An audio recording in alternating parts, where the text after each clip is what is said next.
start presenting, I was told that I should tell you that after the talk we will have a discussion for 40 minutes of the points that Annemarie raises. Now her topic is optimal granting council structures for supporting humanities research. Is that right? Yes. Yes.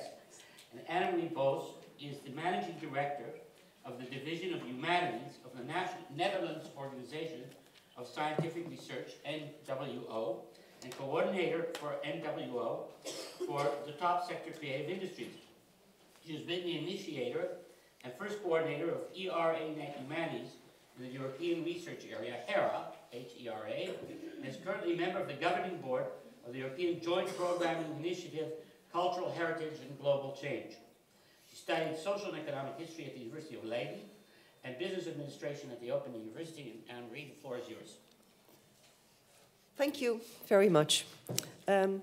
First of all, I would like to thank the organizers for organizing this event today, the Israel Academy of Sciences and Humanities and the Van Leer Institute. I would like to thank you for the invitation to tell you something. The main question that was put to me is what the advantages or disadvantages are of the different granting agency structures, the ones that are specialized in humanities alone or in humanities and social sciences, or those that have a broader range of, all range of sciences and research. That is quite a difficult question, and I'm not going to say that I am the expert on this, but I will raise some discussion points and hope that everybody will join in the discussion.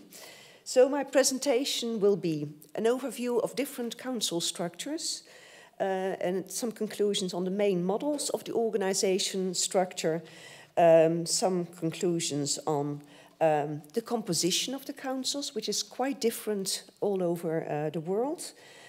Also something about the panel structures, which are different from organization to organizations, and then we will have 40 minutes for the discussion.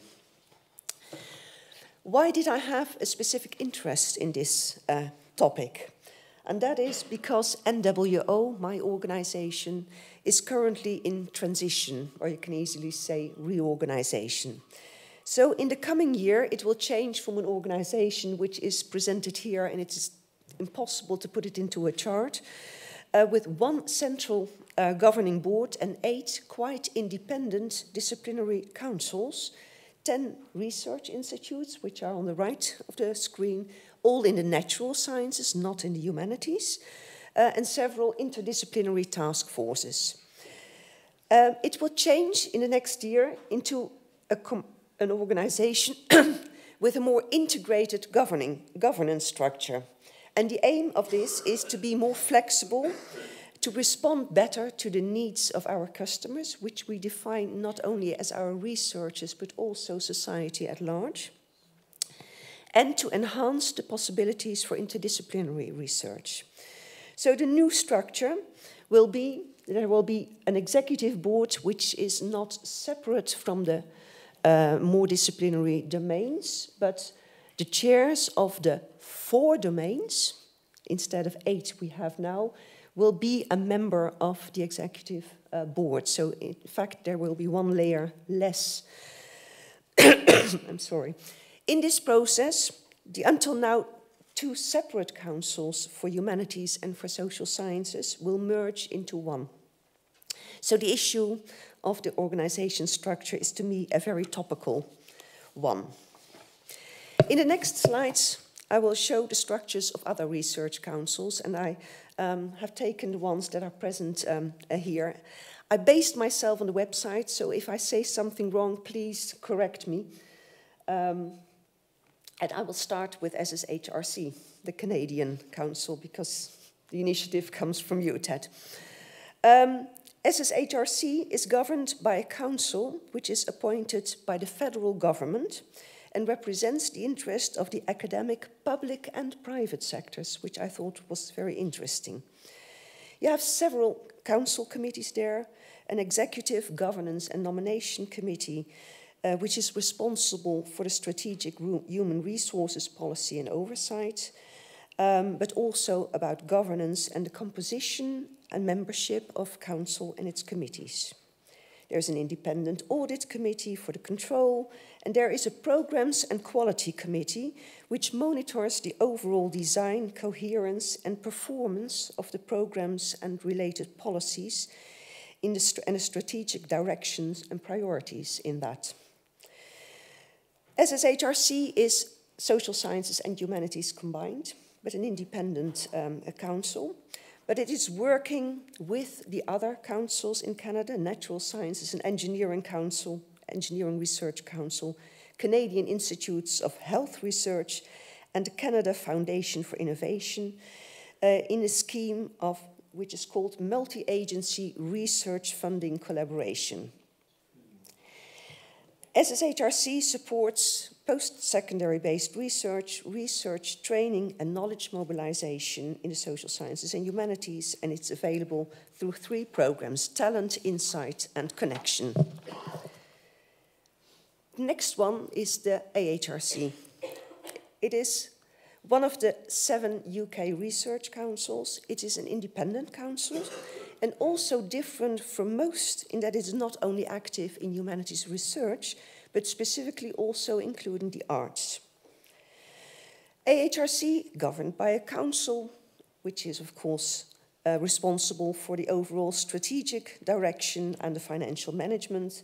You have an audit committee and a remuneration committee, but more important, I think, for the goal that we are talking about today, is the advisory board, which advises the council on the development of strategies and the challenges facing arts and humanities research.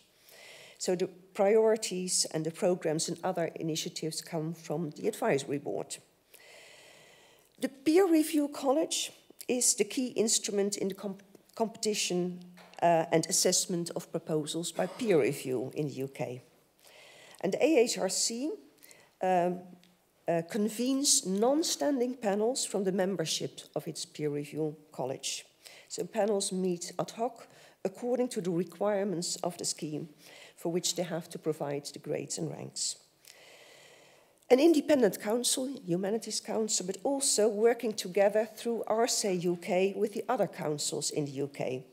So Ahrc UK activities are delivered across the council through 3 mechanisms: joint business units, cross-research council groups, and joint research councils projects. And the instruments the AHRC has are too diverse and too wide-ranged that I skip them here, but we will come back to that in a next session. L'Agence Nationale de Recherche de France. Ahrc is a public body, and it's under the authority of the French Ministry of Research. It is administered by a governing board and a CEO, and it's quite interesting to see how the governing board is composed, because it has 6 state representatives, 6 representatives from the major science fields, 4 from the socio-economic world. Then there is a vice president of the National Strategic Council for Research, and 2 who are elected by the personnel from Ahrc. The Scientific Steering Committee of Ahrc, or the Advisory Board, I think it's the same. I'm looking at, yes, it's the same. Is the think tank for the development and implementation of the annual work program. Ahrc knows 3 divisions: a scientific operations division, a grant agreement and funding division, and an investments for the future and competitiveness division. And in the scientific operation divisions, there are 5 scientific departments, one of them being social sciences and humanities. The department heads are members of the Scientific Advisory Board, but this committee also includes external experts, also international experts, and also representatives from the socio-economic world. So it's not researchers alone. Ahrc provides funding for project-based research in all fields of science, both basic and applied research, and it funds public research organizations and universities, but also private companies, which I thought was interesting and different from most other organizations. Another thing which is interesting is the way Ahrc is funding its proposals. Funding is for collaborative research projects involving companies, enterprises, and young researchers. But projects are awarded according to challenges, which are very much like the challenges we have at the European Commission, so like health and energy and also food, but also the innovative and inclusive societies. So that is France. Then we go to the Deutsche Forschungsgemeinschaft, Germany. Also quite a difficult organization to grasp, for me in any case. DFG encompasses the whole range of sciences and humanities, but it is an association under private law, which is different, and it has members. The membership consists of the German research universities, non-university research institutions, scientific associations, and the academies of science and the humanities. It has a general assembly, which determines the principles of work, and it has an executive committee, which develops the strategic and conceptual direction of the DFG. The Joint Committee is responsible for the financial support for research provided by the DFG.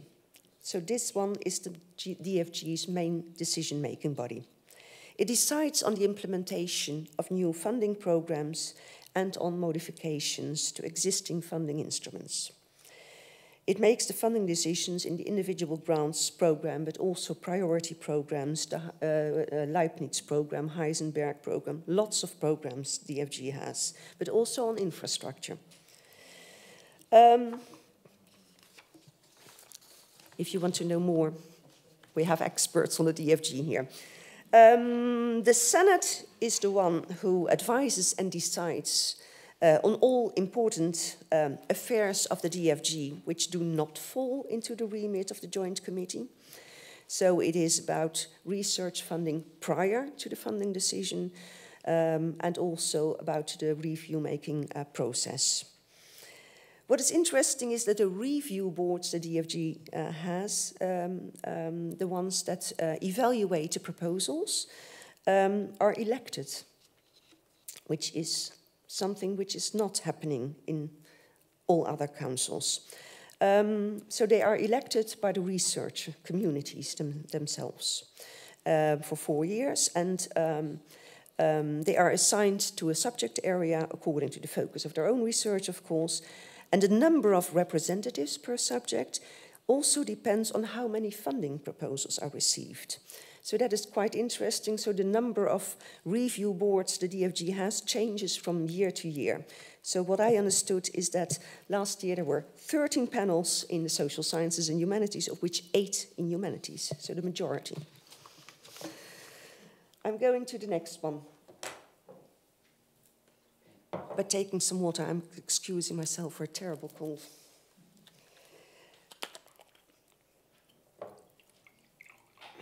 The next one is FAPESP from Sao Paulo, also present here. FAPESP is a public foundation, and it supports research projects in higher education and research institutes in all fields of knowledge.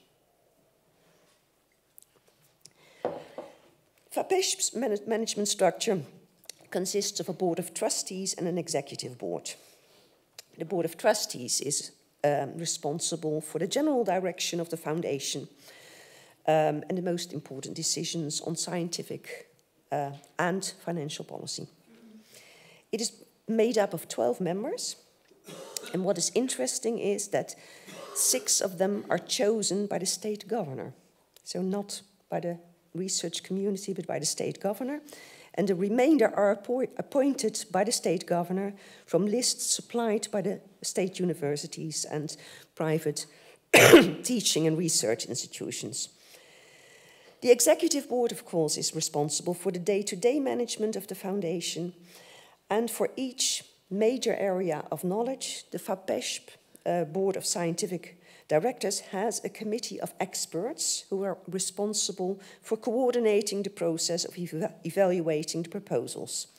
And these are the area panels. Each area panel is responsible for coordinating a specific area of knowledge, and you see here that humanities and social sciences are one panel, but there's also a panel for architecture and urbanism, which I would call social sciences and humanities too. So at least 2 out of 12 are in humanities. Then we go to the National Endowment of the Humanities in the United States, which is not a council, but a different kind of council. It is an independent federal agency, and what is interesting here is that the chair is appointed by the president and confirmed by the Senate. So it's a very political thing, at least it looks to me. What is also interesting is that the National Council of the Humanities is a board of 26 private citizens, also appointed by the President and confirmed by the Senate. NEH has 7 program divisions, and they are for challenge grants, digital humanities, education programs, federal-state partnerships, preservation and access, public programs, and research programs. And what is interesting is that NEH grants go not only to individual scholars, but also go to cultural institutions such as museums, archives, colleges, public television and radio stations. NEH is only in humanities, but it also supports and works closely together with humanities councils in each state of the United States. So there are 56 humanities councils across the US, which is quite a lot. Malka also told you about Israel Science Foundation. This is what is on the website. Israel Science Foundation, founded by the Israel Academy of Sciences and Humanities, is the main source for competitive grants.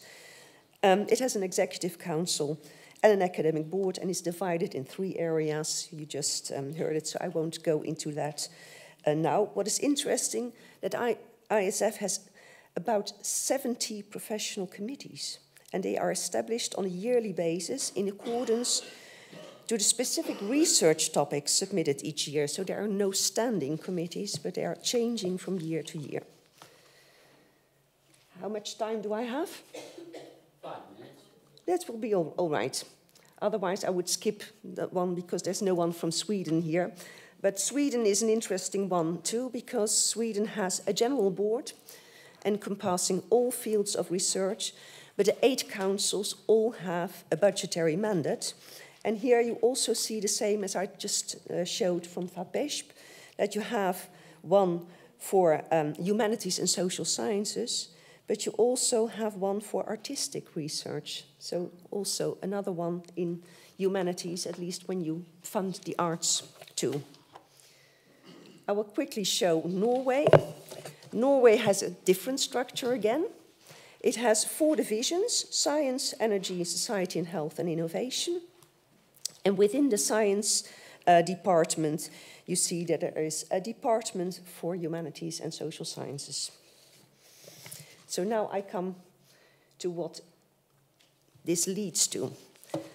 I think that what I've shown shows that there are 5 main models for the organization structure, and they are all represented here. So we have research councils that are effective for all disciplines, arranged in one council, and they have disciplinary evaluation committees, like DFG, FAPESP, Flanders, which I skipped, but it's the same, the Norwegian Research Council and the Israeli Science Foundation. Then you have Research Council, who have all disciplines, but base them on challenges, which is quite different, what the choice the ANR made from other councils. Then you have Research Council with a general board and more or less independent councils underneath, like NWO and the Swedish Council. Then we have specific SSH councils, like the SSHRC, and we have humanities councils like AHRC and the National Endowment for the Humanities. So the question is, which model serves humanities best? Looking at the different structures, I don't have the answer to that, but in my opinion, the organization structure should be optimal for realizing the potential of humanities research and realizing impact from humanities research. And if you do that, the structure doesn't matter too much. So for this, we have to look at the developments in humanities research. And what I see, at least in the Netherlands context in the last decade, is that there are several very important developments in humanities research. And they are all in the direction of interdisciplinary research. So, as Ted already said, the digital humanities, I think it is safe to say that it's made a revolution in humanities research. It has changed the way humanities research is conducted. So digital humanities, I think, comes first. And of course, it is a combination of humanities researchers and information scientists. And the second very important development I see in the Netherlands is the awareness within the humanities themselves, but also in the other fields of science, of the contribution that humanities research has to make to society or to societal challenges. So you see the springing up of environmental humanities, of medical humanities, all combination of humanities researchers with social sciences and the natural sciences. So if you say that to stimulate interdisciplinary research, you might say that a more comprehensive council structure might be more advantageous and more effective. What we see, however, is that the independent humanities or social sciences and humanities councils all have mechanisms in place to stimulate cross-council cooperation. The SSHRC has the multi-agency research funding collaboration. The AHRC has the Ahrc UK, and NWO, my organization, does it through thematic programs and economic priority areas, which is the top sectors like creative industries. So what I would like to have in the discussion is if the broad councils if the input of humanities in the broad councils in the interdisciplinary themes is sufficiently warranted. That's one question for the broad councils. And for the more narrow councils in humanities and social sciences, if the cross-council cooperation mechanisms really work. So that's the first. From what I told you about the different councils, one of the things that struck me is the differences in the ways the councils are composed, which I thought is quite interesting. So I define here 5 main models. Researchers only. I should have been putting NWO there because I have not shown one which has researchers only in the composition of the council, but in fact NWO does, except in humanities. In humanities, we have representatives from cultural institutions. So that's why I put myself in the number 4. We have councils which include representatives from the government. So I think that would be a more political kind of direction. We have councils like SSHRC and AHRC, which have representatives from the private sector, which is another kind of direction for humanities research. We have, like Ahrc, representatives from societal and cultural institutions. No, it's not right? It's not at the level decisions are taken. Okay, it's not at the level the decisions are taken, but in any case, on your website you have them in the council structure. And we have representatives from member organizations like the DFG. So here for the discussion, the interesting point is if the composition with representatives from either government or private sector or cultural institutions is an advantage for humanities or not. if there is an optimal mix in the composition of your council structure, and what the effects for humanities are, whether they are from government or from cultural institutions or from private sectors. So that's the second thing for the discussion. I'm nearly finished now, Mr. Motzky. The third one is that there seems to be a huge variation in panel structures. I tried to find out how it works in the different organizations. It's quite difficult to find it. But I think that also has to do with the fact that there is a quite large variation in which disciplines belong to humanities. So, for instance, the Ahrc does not fund linguistics. Linguistics in the UK is part of the ESRC, the biggest part of linguistics.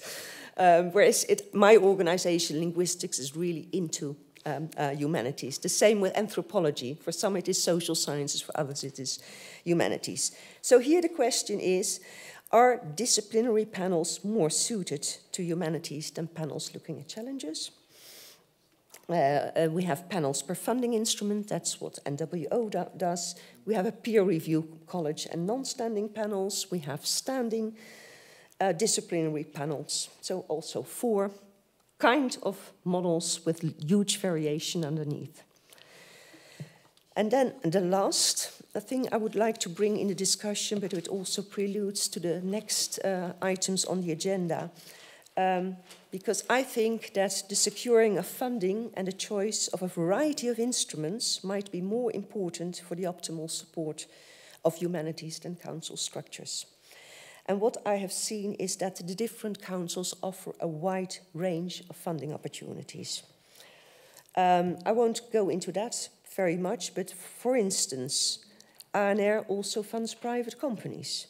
Lots of councils, but not all, fund knowledge exchange activities. Some of them do infrastructural projects and others don't. Some of them fund museums and archives and libraries, etc., and others don't. So also here you see a huge variation. And these are 4 things that I would like to bring in the discussion today. So thank you for your attention.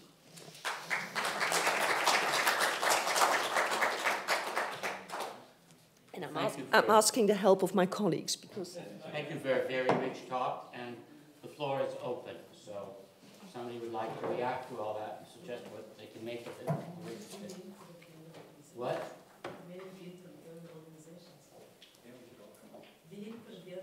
Yes, maybe we could hear from the other input from the other organizations. What? Would you like to start? All right, so come on up and address a mic. Yeah. Because I don't think there's a revolving mic here. Oh, yes, he has a mic. So, Mary, why don't you bring down the mic and then we can have it go through the audience. But you can, he's got a mic. This way we can record you for posterity. Okay. So, François Ahrc, I'm the head of the Department of Social Sciences and Humanities in Agence Nationale de la Recherche in Paris. So, thank you very much, Annemarie, for this huge effort, because in fact, the website or the official information available for each institute is extremely, well, the quality of this information is extremely, varies a lot. And I must say that some websites, and I'm afraid that INS is one of them, is not really clear and transparent about how really are organized our activities. For example, we don't have a committee by a challenge. This challenge, societal challenge, are copied from the European Horizon 2020. This is an important reference. We are more or less copying the European organization of the challenges. We have a structure in departments, but we are supposed to more or less inspire ourselves from the organization of societal challenges. And yes, there is a true question, to what extent are these European challenges adjusted at convenient for humanities? This is certainly one of the big questions we have, this European pressure. And for example, we don't have in Ahrc, we have 40 committees panel, in this panel. On the list of this panel is not public, or it is public, but only after the end of the evaluation system. And why? This is a question. I'm in favor of a full transparency. And in my department, for example, we have 6 committees. And just to give an idea, we have a committee dedicated to art, culture, création, which is something we insist on. We have a committee on inequalities, discriminations, integration, migrations, all these kind of issues. We have a committee on innovation, design, on management, industrial organization. This is the part of social sciences. And okay, so these committees are pluridisciplinary, but you will never find the complete list of these committees in the website, unfortunately. Well, you can find it, but in a very remote corner. And that's, now, another problem is to what extent the official chart organization reflect what is really going on. And this is a classical issue in the study of organizations. There is the true, the official chart organization and the real chart organization. And there is sometimes a gap, a huge gap between both realities. And in the Ahrc case, it's a huge gap, because who defines Ahrc's policies for the humanities and social science sector? Well, immodestly, I would say I am the person who really decides. And of course, I have to consult a lot of bodies, but I am bringing I'm creating the consistency between all this. I am harmonizing the activities of these bodies. There is a scientific council for each societal challenge, and this scientific council is much more important than the upper scientific board, which has been just created. Nobody knows what will be exactly its role. Rick Rylance is a member of it. We will know to what extent it is really defining some orientations, but in fact, for example, the Ministry of Culture is very well represented in the scientific committee of my challenge, inclusive, integrative, and I never remember the name of these societies. So the Ministry of Culture has a weight, an important weight, in checking to what extent art, humanities, research made in museums, for example, are really represented in the way we are writing down the 13 pages which define the content of the general content of the call, or the part of the call which correspond to our challenge. And that's how we get an excellent representation of research with museums, of research with libraries, not only Parisian museums, but only museums from the provinces. And so it has nothing to do with what happened in the boards, upper boards. They are really in another world. What do they vote exactly? The board of administration only votes the part of the budget, which percentage of the budget will be dedicated to international activities and which part of the budget to national activity. This is their main activity. They don't enter into the details of the disciplinary committees at all. So the policy of selecting the topics, selecting the priorities, is made at my level. There is a national strategy. There is la SNR, Stratégie Nationale de Recherche. The Ministry of Research is supposed to gather a lot of a panel of scientific personalities of the highest rank, and ask them to write down a sort of list of priorities. And this is list of priorities. They are so difficult for them to write down that they ask me to write the text which is supposed to inspire me. You understand this paradox? We all do that. So I'm the main author of the National Strategic Initiative, well, for the field I'm in charge of. Okay, just to give you an example, but it's not about humanity, but it has something to do.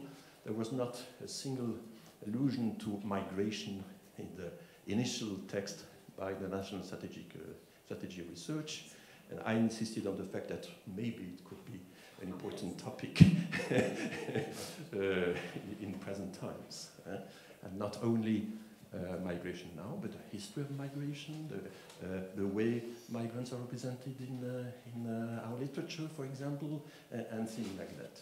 So I've been a little long, but so I think that if we look at what is really going on, the way it is working, we are much more convergent than the apparent differences between the official chart organization could suggest. But I appreciate and I admire the incredible effort you made to extract all this information. Thank you very much. Yes. Thank you.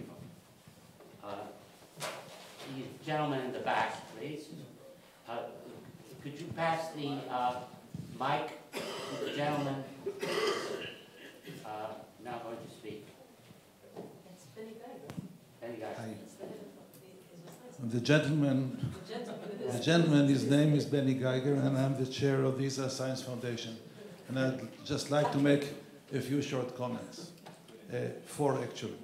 One is to the initial introduction concerning the two types of concerns. I mean, the question of where do we get the fund, and the second issue of what are we going to do with the fund.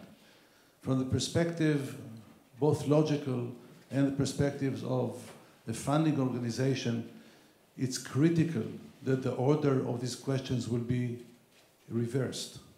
The first question should be a clear idea of what do we need, and what we are going to do if we have funds, and then to look for the funds. Otherwise, you'll not get them. And I think that's critical. And I think that is something which should concern everybody who is sitting in this room, both people who are funding and the ones that are concerned with the need which is not fulfilled properly. It's critical that the initiative and the specific plans of what will be done with the money will come from the researchers. It may be trivial, but I think it's pretty important.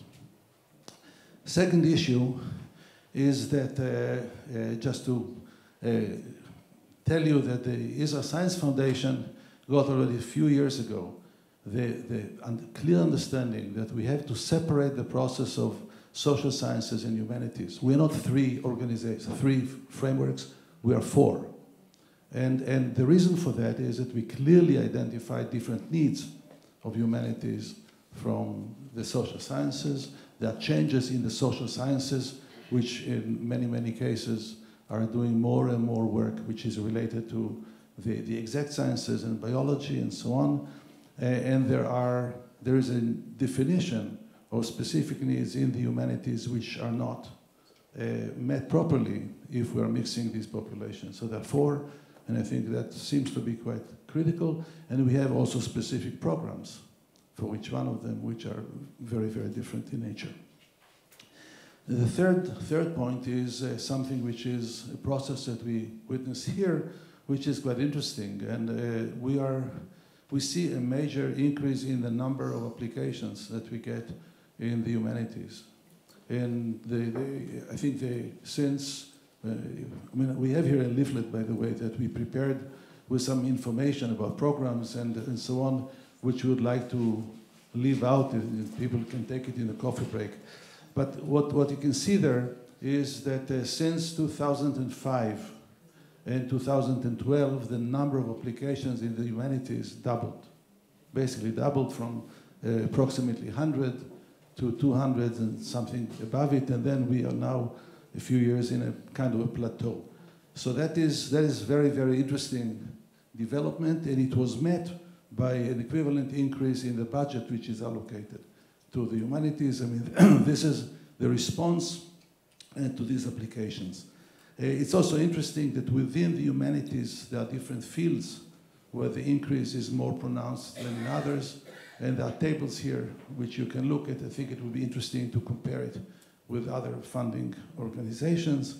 And there are also a variety of specific programs like funding of publication of books, publishing of books, specific centers of excellence and so on, which you can get information about this, and you can get information in the internet on the different programs in a more specific manner. And if you're interested, we are located here next door, so we'll be happy to meet people who are interested and tell them a little bit more about it.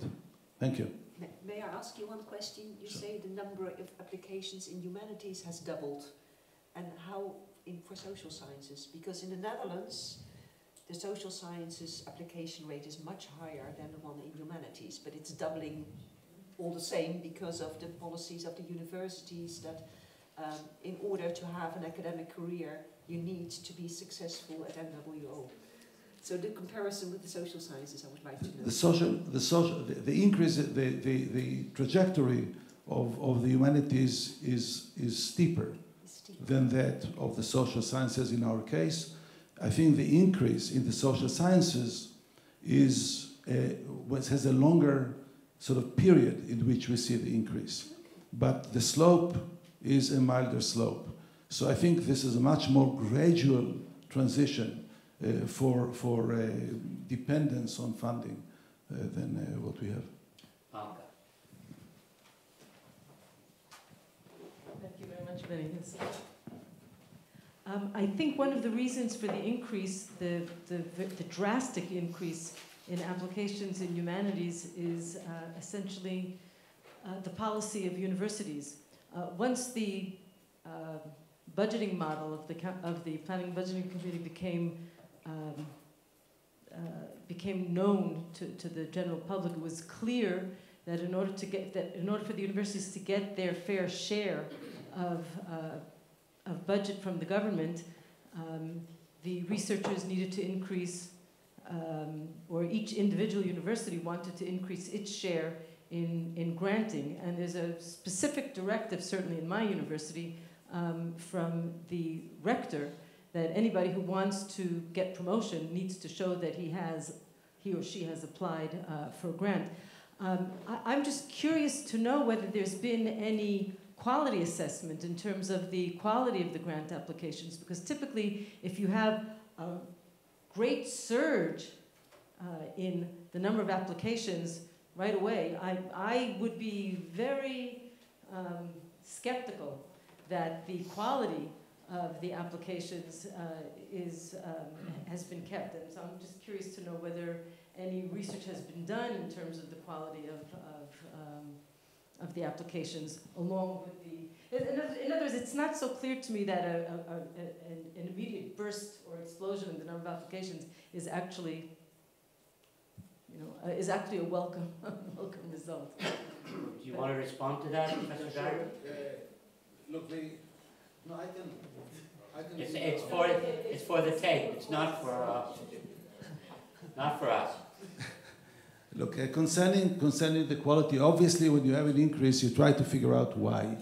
And I think to some extent, an overappreciated reason was the funding model. That had contributed to some extent. But I think in addition, there is more and more discussion within academia between people that come from different disciplines.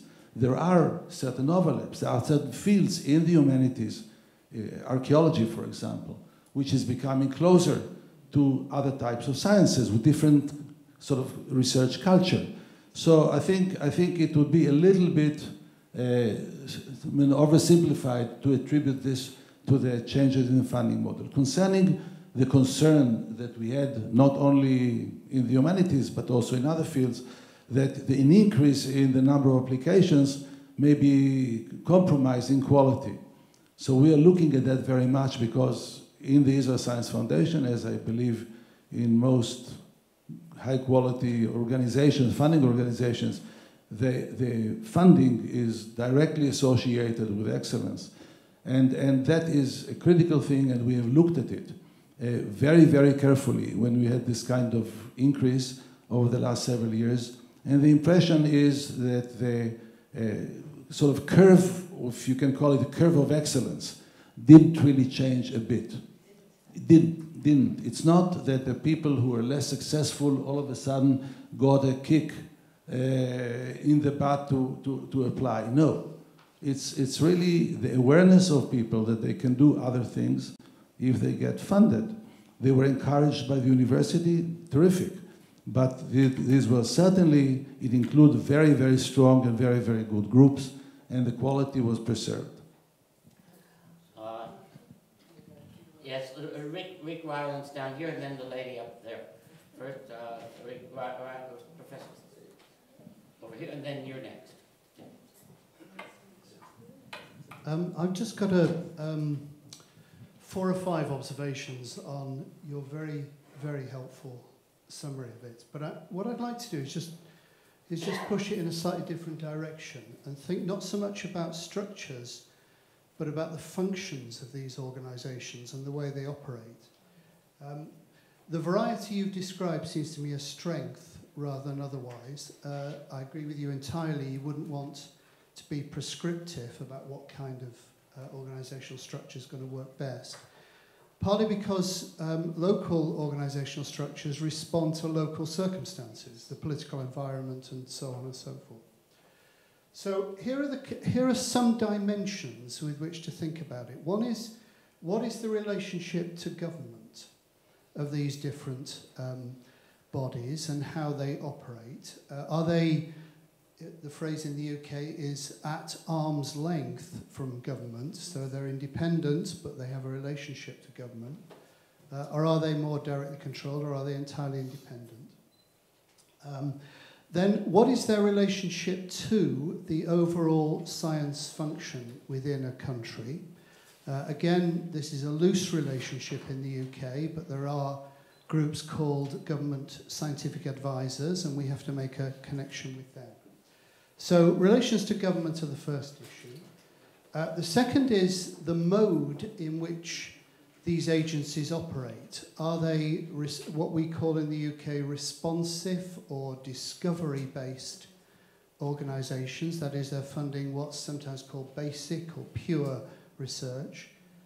Or are they directive, strategic? You know, there are other words in which these are used. But what is the proportion? What's the ratio between those activities and what's optimal in any particular circumstance? The third is, what is the strategic function of these different organisations? We have a remit in the UK to look at maintenance of capability. In other words, to ensure that key disciplines, key areas, and so on are supported. And at the same time to engage in horizon scanning, that is trying to identify where the new ideas and the new impetuses are coming. Digital humanities has been talked about, for example, today. So how do you develop maintaining existing capability with horizon scanning? And then there are capacities which an organisation has. How much do you involve yourself in international work? How much in postgraduate functions? How much in translational work? Those are kind of key questions which are not easy to solve. And then finally, who can you fund? If you're a body, in my case, with £100 million to dispose annually, who can I give this to? Who can I allocate grants to?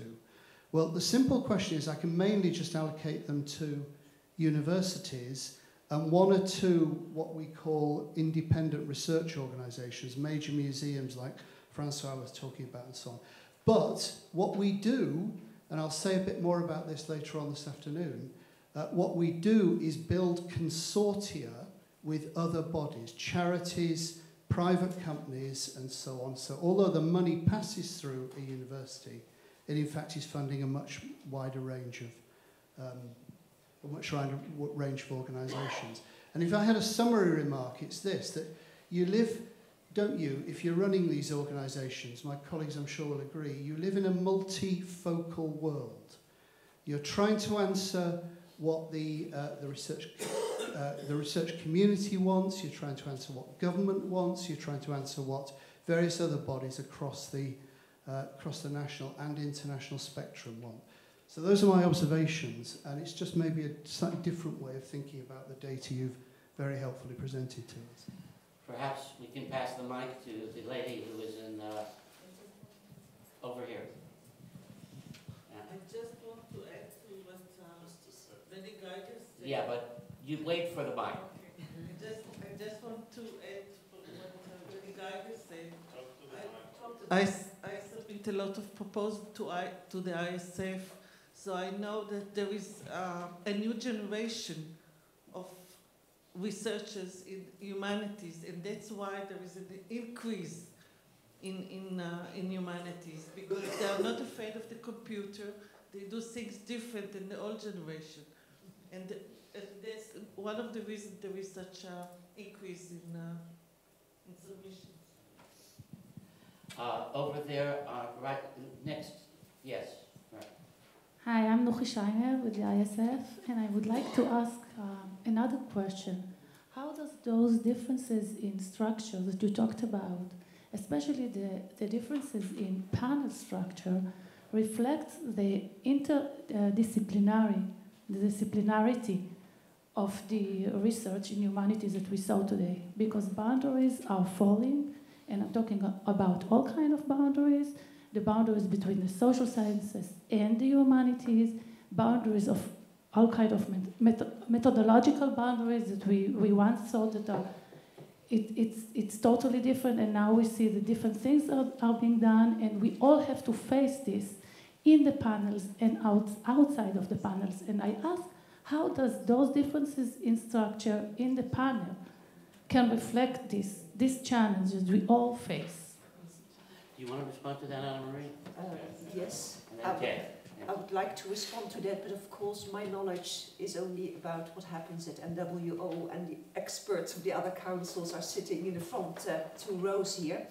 But what I see in the Netherlands is that indeed in the composition of panels you specifically look at experts who have expertise in different fields, because the tendency is towards humanities projects and programs in collaboration with other partners outside of humanities and also partners outside of research. So your panels, the panel structures, but especially the composition of the panel should be reflecting those modern ways of looking at humanities research.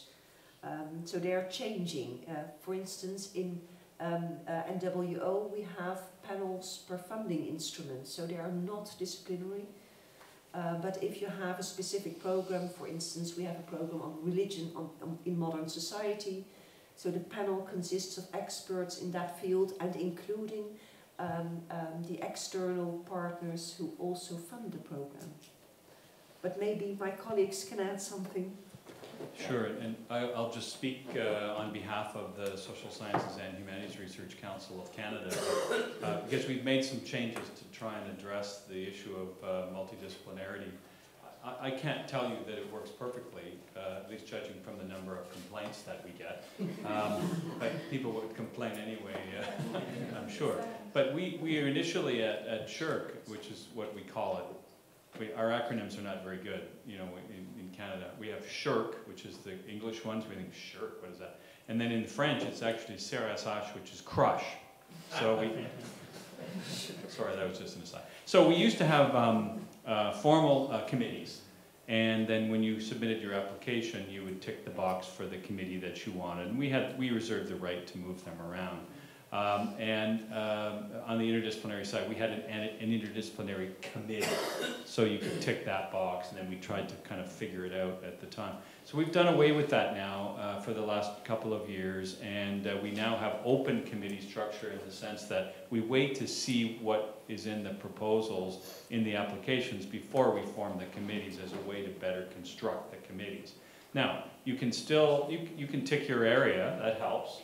But if you're applying and it's a multidisciplinary or interdisciplinary area, you can now tick the box, and we do a quick check to make sure that that's actually true. and in our view, I mean in the view of staff, this is where it gets tricky. And then we assign the proposal to the appropriate committee to be examined in an interdisciplinary or multidisciplinary format. After the fact, we get appeals, where people say, well, I wanted this and you did that. I wouldn't say there are a lot. I think it's working generally. Our biggest issue, though, is not that. Our biggest issue is when we get applications, and I'm sure the others, will be able to, have similar experiences. But when an application comes in, say, in neuroscience or environment, where in fact there are different sections of a proposal that speak to wildly different disciplines, but are absolutely necessary to the conduct of the research. So you could have imagine an application in neuroscience that involved imaging technologies on the one hand, and then philosophy in terms of the brain-mind linkage, or linguistics for that matter, other people involved in literacy and numeracy from psychology. So we're spanning life science, natural science, humanities, social science. We have a very difficult time with those. In our agency, we'll accept a certain proportion outside of social sciences and humanities, but if it's too large, then we don't feel competent to review them. So we may bounce them, or we may say go somewhere else. So we're wrestling with this right now to figure out a way across our various councils to manage those. But that's a big challenge. I want to add a comment on that, because I served both on SH5 of the ERC and on the Synergy Committee, which was a big program which gave 10 to 15 million euro grants to different groups. And I can tell you that I thought that the council I served on in the ERC was a very good organization, because it was the interdisciplinary panel of the humanities and social sciences. As opposed to that, Synergy, to my mind, failed. And it failed because it was far too broad, so that I was supposed to pass on applications in physics, astronomy, and whatever, as were the members of the council. There was a point beyond which the width or the breadth, you no longer have a common dialogue between the members of the committee. I don't know where that point is reached, but I think interdisciplinarity is a good thing, but it has a limit of some kind. Yes, there's one back there. François, did you? First, let's get it to the lady in the back, yes, and then to you, okay? And then François.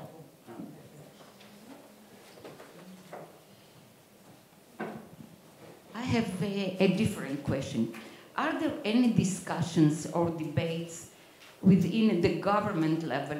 What is really the contribution of humanities or social science to the economic of the country? How is it going to help the social level of the population? I know that there are such discussions within Horizon 2020, but it will be interesting to compare it to other countries. Thank you. Yes, I can say something about the Dutch context, because this is very topical issue. In the Netherlands, the government policy is directed towards economic priority areas. So there were 9 areas defined, one of them creative industries. And so we had a challenge in the Humanities Council how to get humanities research into these economic top priority areas. And it was intended to have a triangle, so it should be government, it should be research, and it should be private companies. So that was quite a hard issue. And what we tried to do is first to make the humanities scholars realize that this was the direction it was going, because in fact half of the budget of NWO should be spent in this way, so already also half of the budget of humanities. So the first thing was to make researchers realize that this was the direction to go and that they should adapt to that. The second was to try from the council to make sure that within all these priority areas there were areas where the humanities really could contribute. So the creative industries was a big one. So for instance, one of the things we did was to make sure that cultural heritage was seen as part of the creative industries that made up a huge range of possibilities for humanities research.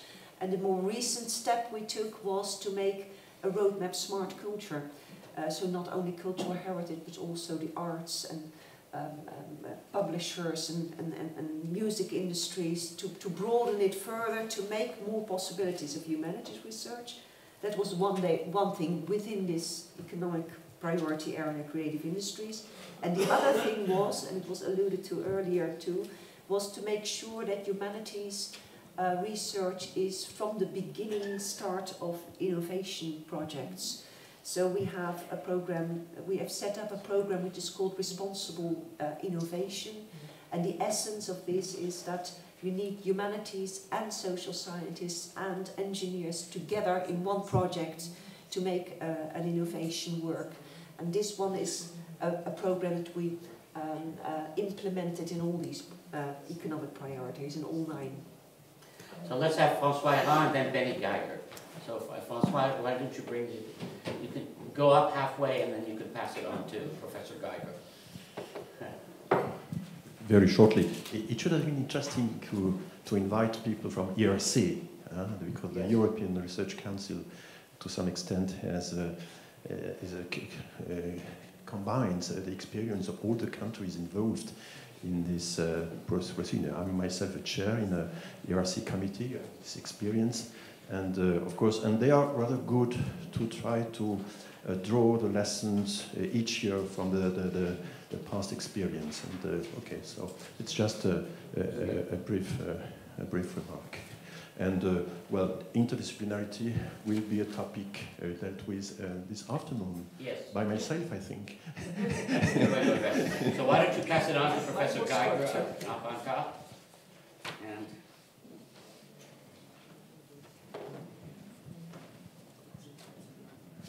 thank you. Just one brief comment concerning the interdisciplinarity, and I think it's maybe a good idea to look at fields where there was a development over time of interdisciplinarity, including my sort of own field, which is biology, where you see today a lot of interaction between mathematicians, theoreticians in different fields that did not really have a faint idea what's the difference between a cow and a flower, but they have fantastic capabilities in dealing with complex systems.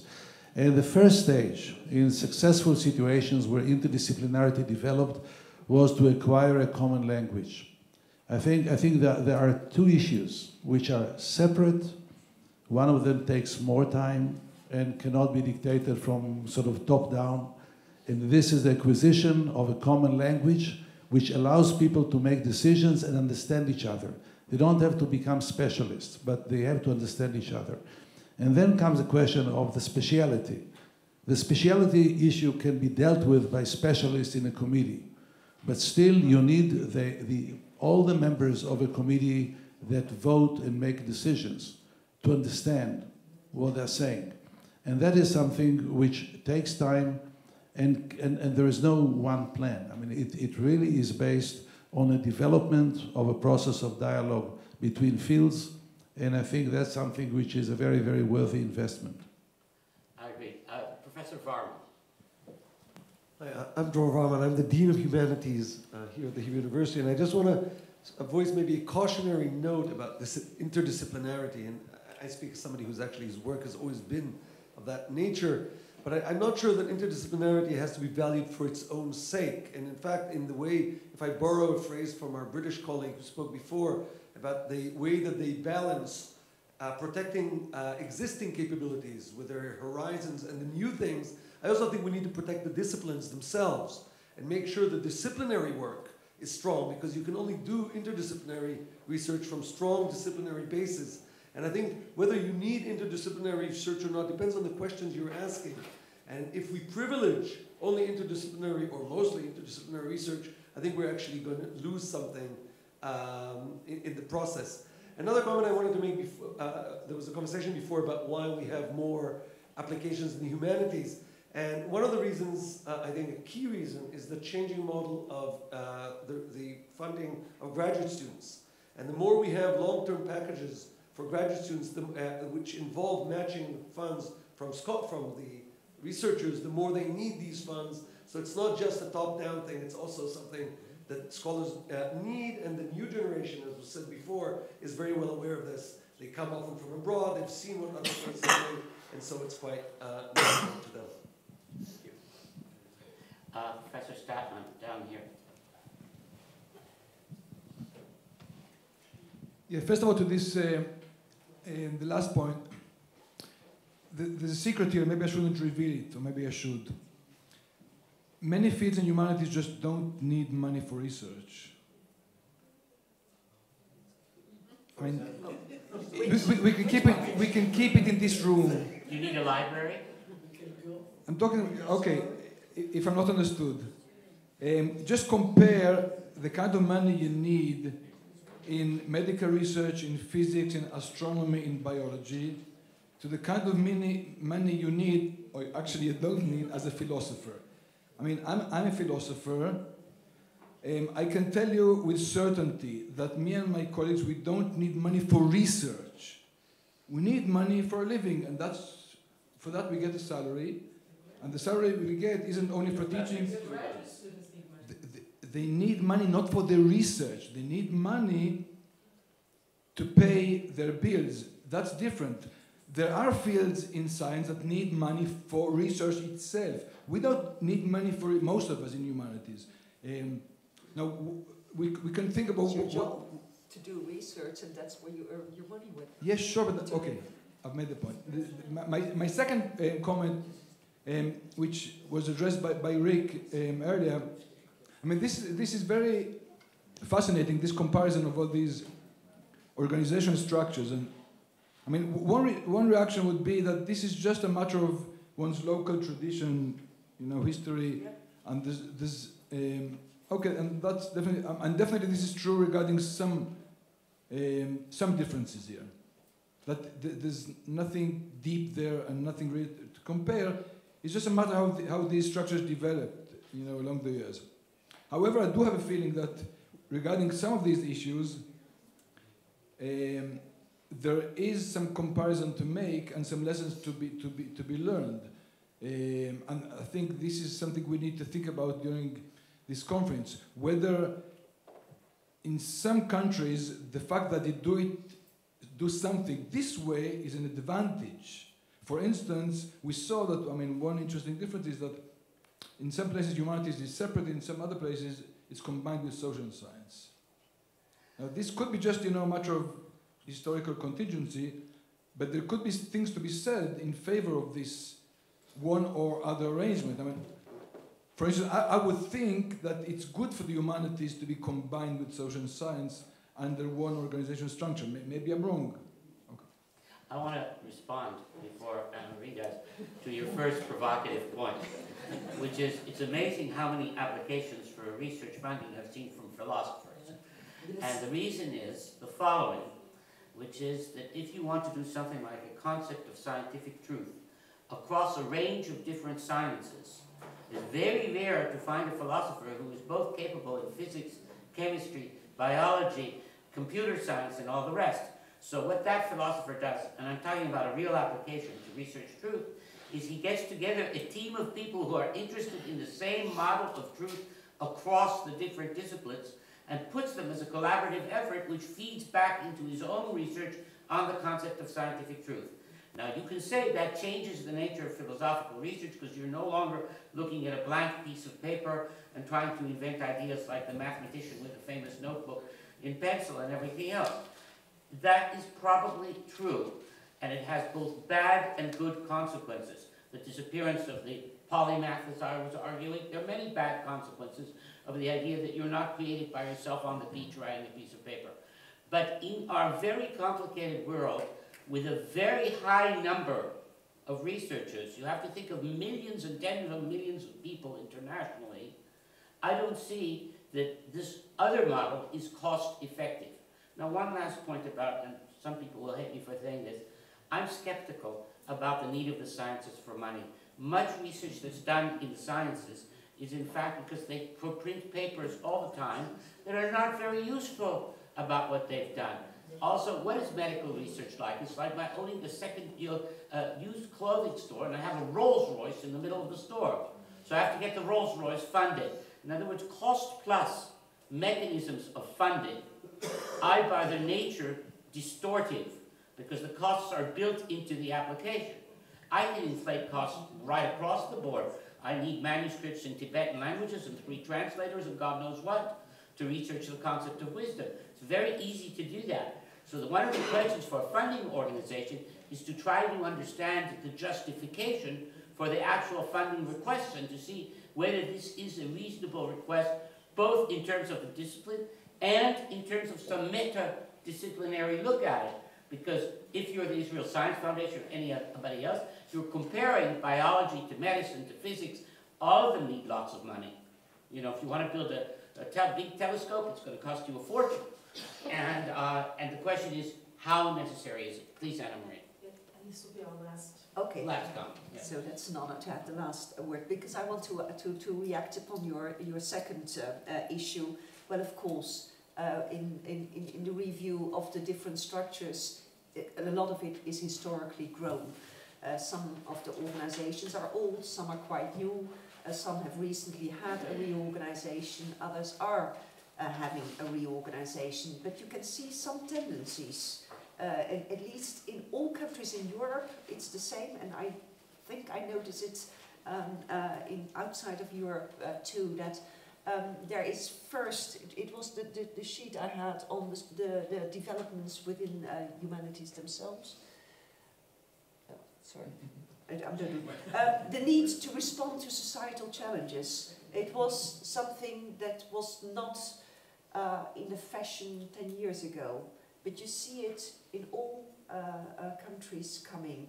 The need to cooperate with external stakeholders, the need to do that from within humanities and the need from outside together. That's what I mean. And you see that council structures are responding to that, as it should be. Structure should be following and not be leading in this question. So what you see is what Ahrc does with you have committees for challenges, which is different from disciplinary committees. At NWO we have program committees also for specific subjects. So it is changing the way these organizations work. Could you just explain what you mean by challenges? It's not clear that everybody here understands. Okay, what do I mean by challenges? In Europe, it's a very common way to look at research. Challenges are the challenges to society, like sustainable energy for the future, like food safe and enough food supplies, new materials, a stable society where there can be peace and harmony, things like that. And in Europe, it's the Horizon 2020 has defined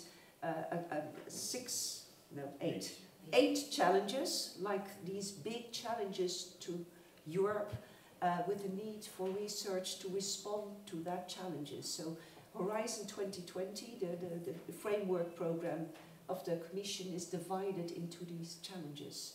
And it's a tendency I also see outside of Europe. I think we have to stop there because